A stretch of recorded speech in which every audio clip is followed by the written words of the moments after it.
welcome to Bharata First. You're watching Big Picture with me, Frank Rausen Pereira. Since you're here, let me ask you, have you liked the video and subscribed to Bharata First? If no, then please do so now. Do subscribe to our newsletter as well to get some incisive information. We have received our silver button and are elated about it.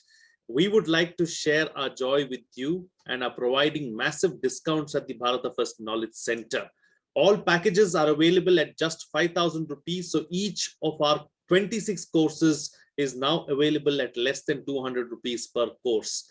This offer is available only for the first 25 learners to register. So hurry up, go to kc.bharatafirst.com and register right now. You can also download the Bharata First app for several free to use activities. All this information along with some must-see recommendations are in the description of the video. Please go through it. And now on to the discussion. Russia announced a new drawdown of military forces from the Moscow-annexed Crimean peninsula on Thursday, despite Ukraine's Western allies meeting similar announcements with skepticism. Thursday's announcement is the latest reported drawdown of a Russian military force estimated by the West to be more than 100,000 troops, which Washington had said could be preparing to invade. NATO, the United States, and European leaders have denied, however, that there is any meaningful pullback of Russian troops, and Ukraine's president said Moscow's military personnel were actually rotating. In this edition of Big Picture, we will analyze the latest developments in the Russia-Ukraine conflict. Joining me on the program today are Vivek Karju, former ambassador, Pramit Pal Chaudhary, foreign editor of the Hindustan Times, and Professor Swaran Singh, School of International Studies, JNU. Thank you to all my guests for joining me on this edition of Big Picture.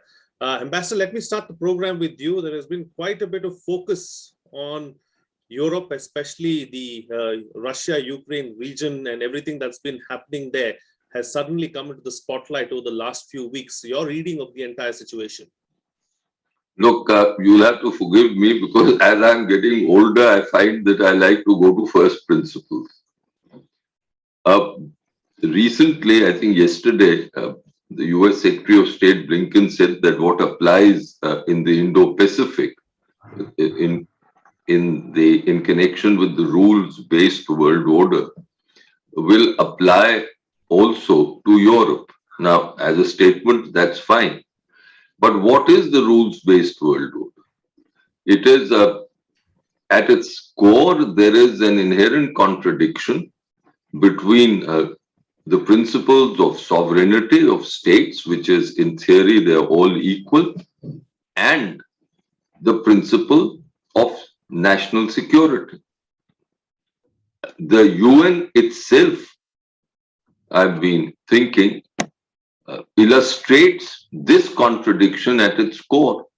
After all, the 5 veto wielding powers, permanent members of the Council, have arrogated to themselves the right that their security takes priority over the security of everyone else. And at play, not from now, but at play over the last couple of decades in Europe, in respect of Russia and the expansion of NATO eastwards, I find illustrates this contradiction. The Americans are claiming and the Europeans are claiming there is the right, sovereign right of states to join whichever alliance they want to. Fine. Russia, on the other hand, is claiming that if the eastward expansion of Europe has threatened its interests and that Ukraine threatens its core interests. Now, it's pointless for both parties to stand on the pulpit and preach to the world their version of the rules-based world order. What is necessary is to find a pragmatic way out of this inherent contradiction in the world order.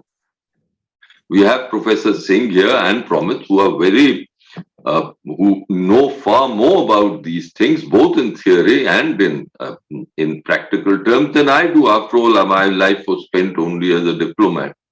But what I'm finding most of all is a lack of a real determination on the part of the Western Alliance and of Russia to navigate through all this in to find an actual solution. And the distance is best illustrated by the photographs which have come of Putin and his meetings with President Macron and with the German Chancellor. Both of them sitting at two ends of a long table. Now, this is not the way when great powers uh, can really proceed. This is not the way for them to hold the world hostage in a manner of speaking and try to maintain face and maintain their national egos instead of addressing this issue in a pragmatic way. And it's come to a head now. Absolutely. It has indeed come to a head, and I think we need to find a pragmatic solution. I'll come to you, Professor, in just a bit to talk about what that pragmatic solution can be. But before that, Pramit, let me come across to you now. Germany seems to be at the center of it all. What's at stake really as far as Germany is concerned? Well, Germany has an interesting quandary. Germany is in many ways Pacific power, and it calls itself, in fact, it likes to call itself a civilian power. That both the consequence of its experiences in the two world wars, and after which it deliberately tried to de-emphasize its military capacities, to the point that it actually doesn't have very much in military capacities anymore, to reassure its European neighbors that it would no longer go down the path that it did in the 1920s and 40s. Second, it became a giant trading power. It is actually very similar to China in terms of its economic structure, that it has deliberately kept its internal demand low, built up an enormous competitive advantage in certain manufacturing sectors, and lives off of the huge current account surpluses that it creates from its exports. Countries like that, we don't have any larger ambitions, political ambitions, automatically prefer an international trading system because they benefit from it, and they don't like war, military conflicts, political conflicts undermine that wealth generating machine. And then finally, as we know, it is dependent on Russia for a large portion of its energy resources. It's gas that drives a lot of its present energy system. It makes a fair amount of money from Russian trade, but fundamentally, it has a number of reasons why it is not particularly interested in any type of confrontation with Russia. But it is a member of NATO. In fact, it is a very key member of NATO. And it is under enormous pressure from all of its neighbors, its Western neighbors, that as a liberal democracy in a treaty alliance, you need to be in should we say alignment with us on what's happening in the Ukraine. And on top of that, it's a brand new leader. Chancellor Scholz has literally just taken office, and he's been criticized in the German press for being almost invisible in this crisis. And part of the reason why is because he's just never held office before. I mean, he's never been a leader, and he's literally been thrown in the deep end of the pool. We can see Germany now slowly shifting very gradually to a harder position on Russia. But it is clearly very reluctant and desperately wants to have this diffused. But part of the weakness of Germany is that along with its demilitarization, I would argue, is that its diplomatic skills have also gone astray. It has deliberately also de-emphasized its, should we say, even its soft power, if you wish, overseas. It lost a lot of the capacity to be a major diplomatic power after the Eurozone and the EU, and then later the Eurozone integration. It literally allowed that to die away, and so therefore it punches well below its weight, especially its economic weight, both militarily and diplomatically. And so in many ways, it's now being forced to come back and try to learn these skills all over. So you've seen Ambassador Kachu, you've seen Macron go there. You've seen other European leaders be much more active, even from smaller countries like Poland and so on. But you haven't seen so much in Germany. Scholz is about to go to Russia, if I'm correct, but he's coming in right at the last stage. He's not been able to get much traction with any of the other Western power. Biden doesn't seem to pay much attention to him. And that's a problem for Germany because it wants to do something and it doesn't know how to do it, and is curiously reluctant to exert an influence that it potentially has. Absolutely. Coming back to you, Professor, and taking the point forward that the ambassador was making, in fact, about finding a pragmatic solution to this problem. They're all great world powers, but yet they don't seem to find a simple solution to this problem. What's the crux of the issue, and what could that pragmatic solution be? I think the most likely solution, how far that will be pragmatic, we will know in future, is that fundamentally President Zelensky will go back to Minsk protocol and agreement and resume, I would say, a dialogue with the rebels in eastern region, which is Donetsk and Luhansk People's Republics, the so-called People's Republics. But it is not limited to that now. Putin has been able to use this crisis to lay out for the entire world, and many European leaders are today saying genuine, quote-unquote, concerns or security concerns of Russia.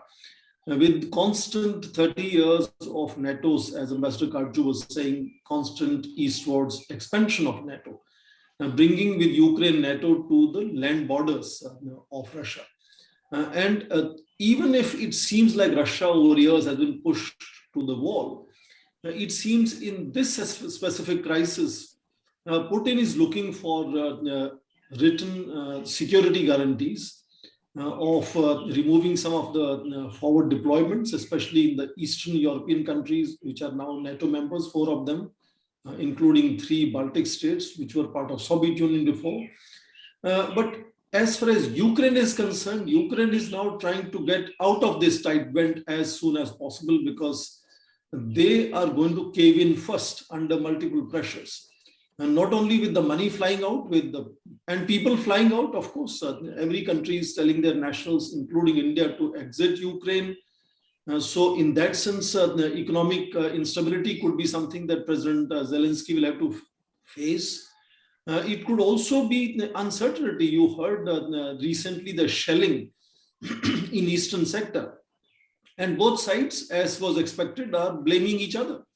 Zelensky is saying that this is a provocation from Russian-supported rebels in Donetsk region here, Donbass region. But if you look at the kind of scripting that this whole crisis is increasingly looking like, it looks like scripted by President Putin. He is the senior most, longest serving head of state among all other leaders who he is dealing with. So interesting it is to see that one after another leaders are going to meet Putin. Then Putin going out to meet anybody. You could go back to June last year summit with President Joe Biden, who flew to Europe to meet him. Of course, that was a fairly uncomfortable meeting. Both of them accused and blamed each other. Today, on the ground, very briefly, if you look at how the Ukraine is located, varying numbers of 100,000 to 150,000 to 170,000 troops of Russia are surrounding Ukraine from all sides. They don't need to invade. The pressure itself is going to cave in, make Kyiv cave in over a period of time. In the north, Belarus, entire northeast, south, eastern border with Russia. Now, of course, we also talk about the Crimea region, where some exercises are happening, troops are rotating. And we forget that, in Moldova, there is a Transnistria region on the southwest of Ukraine, where again, there are 1,000+ Russian soldiers deployed there. And you look at the experience dealing with Moldova, dealing with Georgia, dealing with the Crimea region. Putin has, over a period of time, built a certain credibility and strategy of dealing with these neighboring countries and sort of staying on with his forces in some of these spaces, even when other countries, particularly West, keeps on passing resolutions once in a while saying that these are occupied territories. So in that sense, I think the pressure now is on Ukraine, but Putin is not trying to limit that crisis to simply revival of conversations between President Zelensky and the Russian, ethnic Russians in the eastern region of Ukraine. He's trying to build it bigger. And I think in that, not just this series of these shuttle diplomacy exchanges over a period of time, but most important is that Antony Blinken is on American request, remember, visiting Moscow coming week. And that is what Putin wanted. Putin wanted United States to sort of come in and sort of give certain kind of written security guarantees and not just verbal, because we keep hearing verbal security guarantees were given before. But last very quick 10 seconds point, I think the fundamental challenge that United States is facing today is the so-called relative decline, which has become a regular refrain for the last 10 years. And you notice whether it is China, Russia, invariably it is United States that makes a request for a meeting, and that showcases the difficulty of coming and accepting that new role that United States has, with increasingly most important NATO members are willing to sing their separate tune and talk to President Putin very separately. And that, I think, is something which is showing that the post-Cold War kind of international order is in enormous stress to be redefined in terms of what are the new equations, where several European nations are today saying we want to have an independent European security order, where their engagement with Russia is going to be completely different than the one that United States has had. So if United States is trying to live in past, I think then it is really going to lose in that increasing kind of synergy that Europe is building with Russia. And in that sense, I think that is something that United States has over a period of time realized and then behave accordingly. And I think not just the Blinken meeting with Lavrov, but it should be followed hopefully with the Joe Biden's meeting with the President Putin to end this current state of the crisis. But tensions, of course, are not going to completely disappear. We have seen that in case of Moldova, Georgia, Crimea. Similar kind of confusion will continue over a period of time. Absolutely. Ambassador, that's a very interesting point that the professor has just made. I want to take that up with you. With passing time, is America's control over the world and, as this supreme global power waning? And is this now being taken advantage of by some of the other NATO allies, as well as the United States traditional, I wouldn't call them enemies, but traditional, people who have been opposing them? I must confess, I look at this with a certain degree of conservatism still. Yes, the power differential between the United States and some other great powers is lessening. America is no longer the hyperpower that it used to be. It is confronted with a myriad domestic challenges. And I think the Russian policy is to a certain degree hostage to US domestic politics too. Biden must appear to be strong vis-a-vis Russia as against Trump. Let us not forget there is a backdrop to this entire matter. Yet I still don't accept the idea that any of the great European powers can really either singly or jointly confront Russia. I'm still not persuaded about that. And I'm still not persuaded that the Europeans can embark upon looking after their own security by themselves. I mean, despite all the integration that has taken place, yet I don't think they have the will to do so, apart from different views on what constitutes European security. Therefore, this crisis is to a large extent, if not in a determinant way, a crisis between the United States and Russia. The others are there, but they can't resolve this. The only people who can resolve it are the Russians on one side and the Americans on the other. I think the Europeans, perhaps I'm being a little unkind here, are part of the choir. They are not the leads. They're not really lead actors at the moment. Now, here, I really think that Biden has appeared to be this strong macho.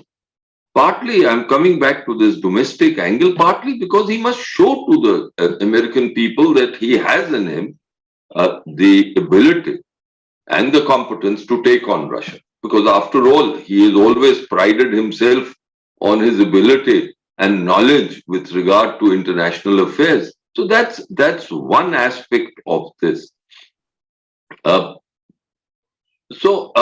I do think that it really has to be a conversation between the Americans and the Russians on this.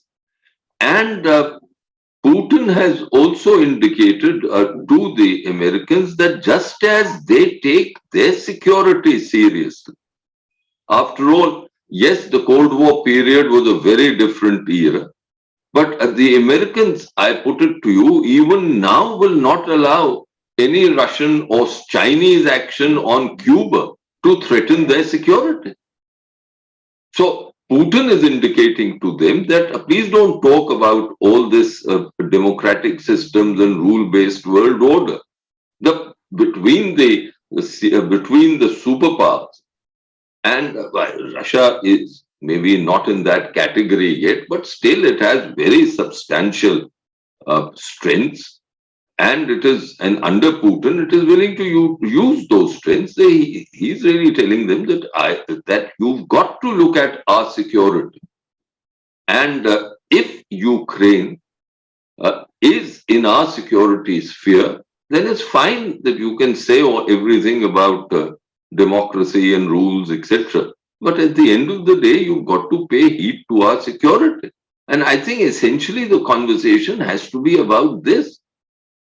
Unfortunately, the world still cannot ignore the whole idea of spheres of influence. I know I'm using a very antiquated term, but that is a reality. Absolutely, absolutely, very true. Very important point that you're making. I think it boils down to that at the end of the day, and if it can be sorted out, and if they can actually sit across the table and sort these issues out, I think we can find a solution to this problem at hand. Pramit, let me bring in another aspect here, since we're talking about the United States. You know, the United States has just pulled out of one conflict zone, one war zone in Afghanistan just a few months ago, and Biden just last week, 6 days ago, spoke about putting 3,000 additional boots on the ground in Europe. So where is all this coming from? I mean, is this, as the ambassador has just pointed out, to show bravado domestically? Well, I think, yes, in the sense that Biden cannot afford to have another foreign policy mistake after Afghanistan, in the sense that while the withdrawal from Afghanistan was very popular in the United States, the manner of the withdrawal was seen as disastrous. His competence as a president was brought under question, combined with other domestic issues, which is one of the reasons Biden has an appallingly low approval rating in the United States today. So he cannot afford to show incompetence, if you wish, again, in a major foreign policy crisis like this. In many ways, Putin, I think, is leveraging that, in the sense that what you see in America is not just, let's put it this way, while America may have declined relative to China, it has not declined relative to Russia or the European Union. Russia has declined dramatically as a power. Its economy today is half that of India's. It's the single state of Texas, one US state, has a larger GDP than Russia today. And the European Union, which used to be on par with America in terms of GDP, even 10 years ago, is now 25% smaller than America as in terms of GDP. Europe has not produced any major technology power companies. We all use American products, whether it's Amazon, Google, and stuff. You can't name an European tech company today. So they've really fallen behind. But still, Europe is still the third largest. The European Union is still the third largest thing. But Russia's decline has been really dramatic. It has an enormously oversized military capacity, but after that, it really dies out. So in many ways, Putin, I would argue, and he correctly says this himself, he says it in a speech to his own diplomats in November last year, we have to use military threats because that's the only way they're going to take us seriously. Because Russia just simply doesn't have anything else. And so he's venturing on, but he's also concluded, and I think that's not an incorrect conclusion, that Biden is deeply distracted by his domestic problems and his domestic weakness, and by China. And I stress this, if you look at the foreign policy debate in the United States, it's not about do we defend Ukraine, it's that about half the foreign policy establishment is saying, why do we care about Ukraine? Our number one strategic threat is China. We should give up on Europe. What does Europe matter to us anymore? Yes, it's a treaty ally. The Europeans are rich enough to defend themselves. They just don't want to spend the money. They're just saying, let the Americans put the blood and do the blood and treasure, and we will sit back and do nothing. I mean, Britain is the biggest military power in Europe today, in Western Europe. It has an army smaller than Nepal. So you are looking at a Europe that believes that it does not have to do its own security because it's become used to the idea of America doing it. And we now have an America where already one president, President Trump, I mean, if you look at it, Obama, Trump, and Biden have actually been very consistent that we're getting very weary of the fact that Europe doesn't want to do anything on its own. And she keeps running back to America every time there's a crisis. Macron has been the only one who has consistently said that we need to have an independent EU policy, and the rest of the EU ignores him. And they have just lost the biggest military power of Europe. The UK has walked out of the European Union and has made it clear that we align with Washington, we don't align with Brussels. And the countries that are most concerned about this are the Central European countries. It's the countries all the way from Poland down to Bulgaria, who are the most violently pro-American countries because they're horrified at what they see as the weakness of the European Union. Poland will soon have the third largest army in Europe at the massive military expansion it's doing. And it has said, we will not buy European weapons. We will buy only American weapons. Finland, which is a neutral country, it is not a member of NATO, stayed out of the Cold War, has announced that we will buy American fighter aircraft to try to lock America into their defense. So it's very clear where this all stands. It is, as Ambassador Khatri correctly said, and Putin has made it very clear, this is a conversation between me and Washington. And Europeans can come and go and do whatever they want, but I know that the security of Europe is fundamentally about Washington. And the day Washington tells Europe, we're not going to defend Ukraine, it's basically over because Europe will not defend Ukraine. Absolutely. Absolutely. Professor, let me bring in another aspect into all of this now. So where does this leave India? Because like you mentioned earlier as well, all the other countries too have asked for their nationals to leave Ukraine. India has done the same too. So what does this mean for India? I think it doesn't mean much because I'm in touch with some Indian people in Kyiv. And the feedback I get is they are not in that panic of leaving Ukraine as perhaps the media here is making out to be. Some of them, of course, say that there are flight issues. Others are saying that we don't really feel that invasion is going to take place. So the panic for Indians in Kyiv is not very high in that sense. And they also feel that there are older Soviet linkages and Indians are not really too unwelcome either by the Russians or by the Ukrainians. Multiple explanations, but fundamentally no panic as far as my feedback is concerned. But what is interesting to see here is, this whole talk about volatility in international markets, the increasing pressure from United States that we should, tell clearly which side we stand on, the fear that this conflict is pushing Russia towards China much more, or pushing United States away from Indo-Pacific, then, both strengthening and giving free way to Chinese to do what they want to do in neighborhood. These are kind of issues that obviously concern India, but India has, if you remember, by abstaining in UN Security Council resolution on Ukraine on 29th of January, then the statement of Minister of External Affairs spokesperson on 31st January has clarified as to where it stands, and it basically stands on ideational principles of seeking peace through dialogue in that sense, and military should not be seen as a solution, etc.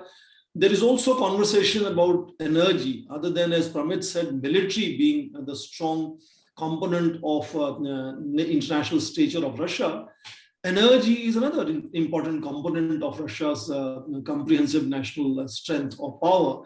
And that is what links Russia increasingly to Germany particularly, but some other European countries also. And in post-pandemic resilience, they, I think, understand the dependence that they have on Russian gas. And so also Russia has a dependence on Europe for investments and trade to ensure certain resilience in that sense, to continue that kind of post-pandemic growths of their economies. So I think it's more a matter of India, calculating the costs of sustaining that neutrality. Otherwise, India's imports from Russia, when it comes to energy, are less than 1%. And indeed, for Russia, India is a client state for energy lower than 0.2%. So that energy connect, of course, we have had important investments in Vladivostok area, but in terms of supply and demand of energy between Russia and India, it's not too much.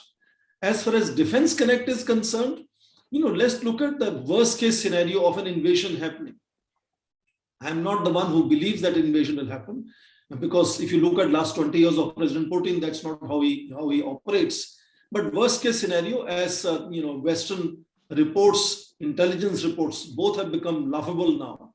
It's part of social media jokes now that Russians are saying, please tell us the date of invasion so that we can plan our holidays, etc., etc.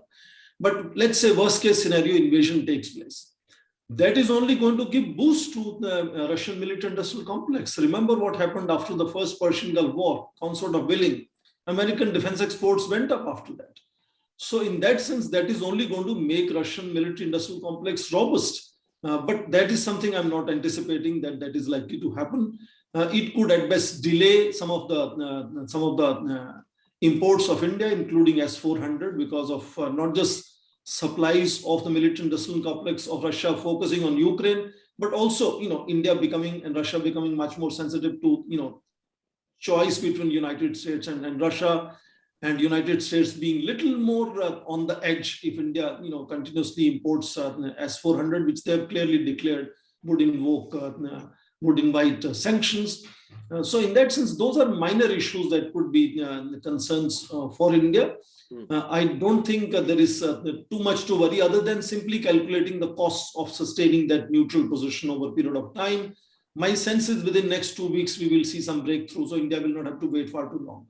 Absolutely. All right, gentlemen, it's time to get quick closing remarks from all of you with the best way forward, starting first with the Ambassador. Look, just one comment on what the professor said. I generally concur with him, but I do think that India is in a very, very, very unhappy position. It is at this present time, its requirement of Soviet military equipment will remain very strong, and American pressures will undoubtedly increase. I would put it to you that even if the matter is papered over for the time being, American pressures will nevertheless increase. And I, for one, still feel that the Americans won't invoke sanctions with regard to S-400s, but the Biden administration will come under fairly heavy domestic influence on the S-400s too. So this is certainly not a happy position for any Indian policymaker at this time. Yes, one can go into various the minutiae, but still it is profiling very starkly the difficulties India has had in navigating between the great powers. It's not been an easy ride. I think we've done it fairly well till now, but the ground and the terrain is becoming more difficult. The best way forward to come to that is the only way forward. That great powers must accept that there are security requirements of other great powers. And they can't say that my security, like the Americans say, but a certain disdain for the security of other powers. So at the end of the day, the Americans, despite Biden's domestic difficulties, will have to come to some kind of a compromise with Putin.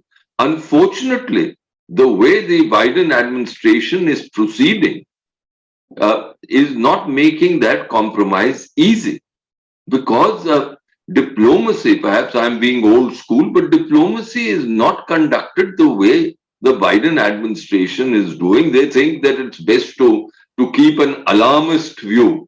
Now that only pushes various countries into corners.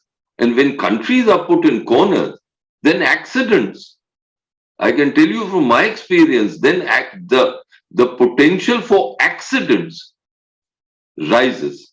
And sometimes it rises very dramatically. God forbid should that happen in this case. Because certainly I don't expect a kinetic situation between the Americans or other European powers and the Russians in any situation.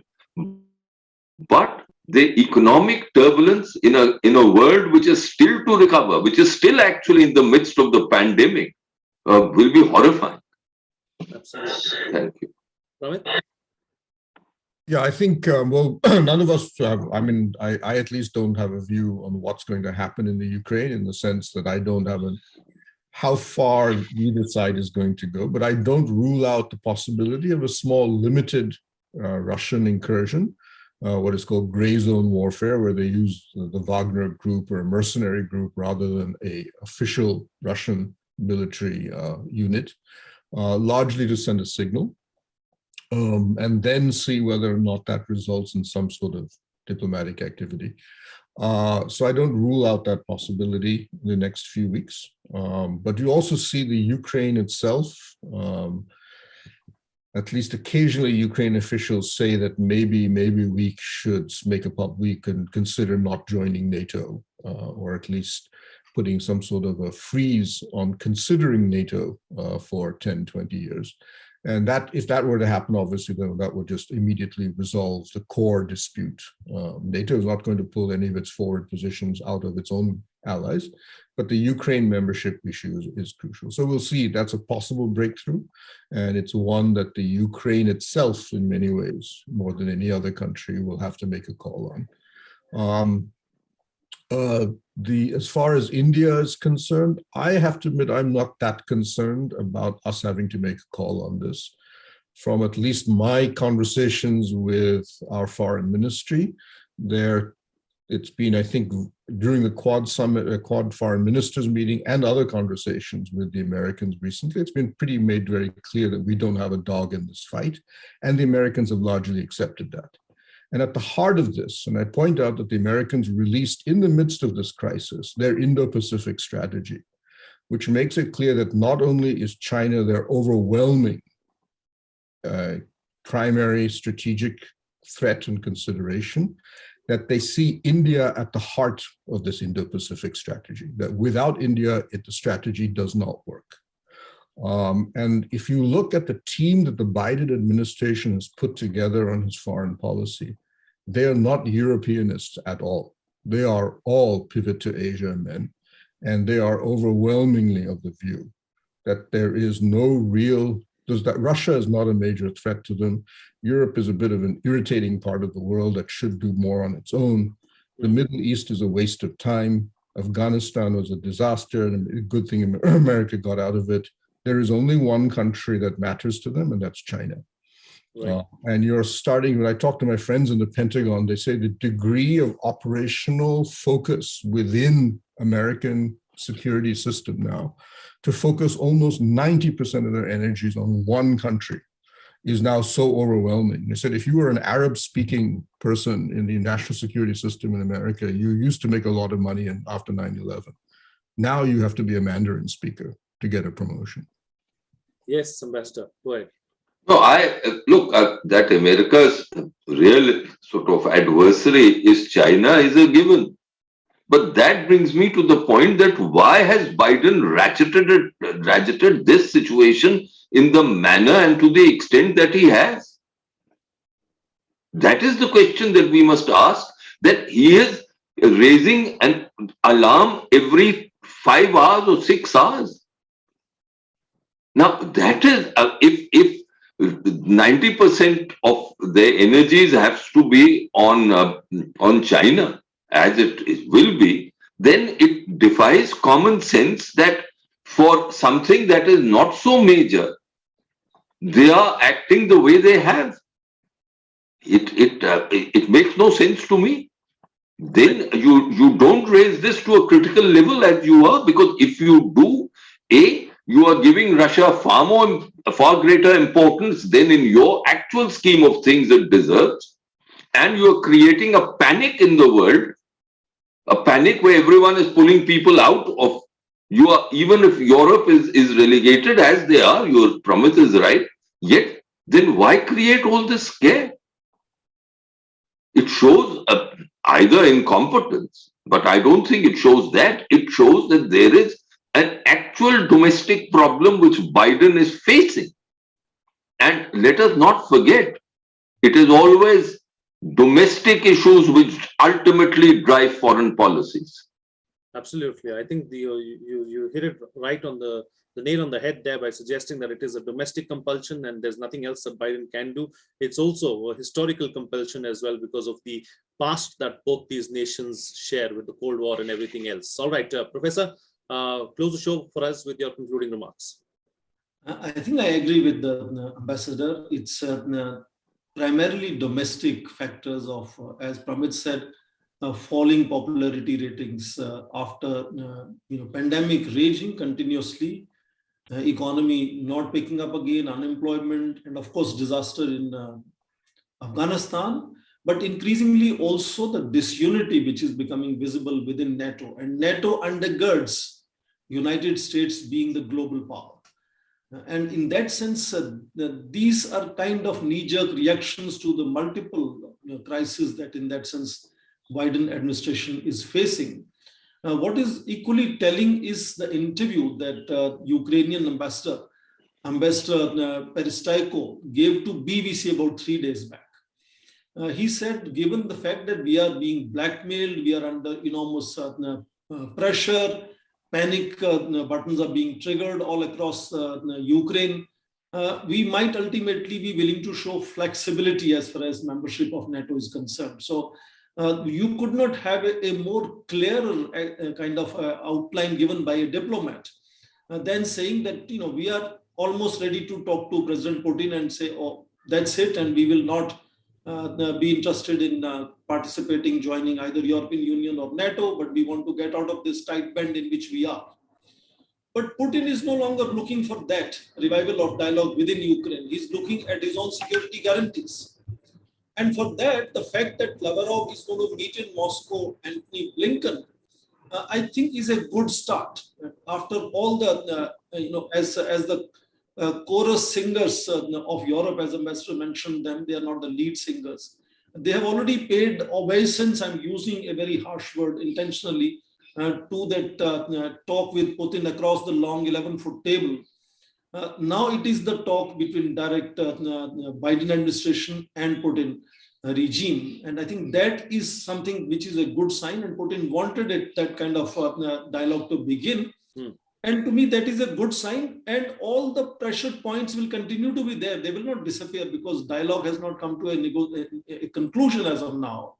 So within that, I agree with Pramit. Maybe worst case scenario could be some kind of a covert operation or help or assistance through those rebels, ethnic Russian rebels in eastern Ukraine. We already heard of some shelling. They will keep blaming each other without anybody owning up. We saw what happened in Crimea. Russia doesn't own up these things for a long period of time. So on the ground, I think that kind of chaotic status quo will persist over a period of time. But the current episode of crisis is something that we are looking at certain conclusion. Whether that conclusion will get put in the security guarantees in written form, that is something yet to see, whether it will come as a written document or a press statement. We don't know how, but Putin is actually working hard in that direction to get that security guarantees of removal of some of these NATO deployments in Eastern Europe and Baltic states. And of course, some kind of an indication that NATO is not reaching Russia's land borders by making Ukraine join it as a member. So some kind of conclusion that Putin is looking at. How far he's going to get it, we are yet to see. But I think they're moving step by step in that direction now. Absolutely. All right, gentlemen, we'll have to leave it at that. Thank you so much for joining me on the program and putting things into perspective for us. Well, what's coming out of this discussion is that great powers need to find a pragmatic way out of this current crisis. However, no one wants to find an actual solution as egos are at work. The only way this crisis will come to an end if there is a meaningful dialogue between Russia and the United States. The West has been harping about rules-based order and sovereignty. What about Russia's national interests? Will the US allow something similar to happen in Cuba, for instance? Why has it always had a problem with Cuba aligning with Russia? That's a question that the West needs to ask itself. How can its sovereignty or national interest be higher or more important than somebody else's?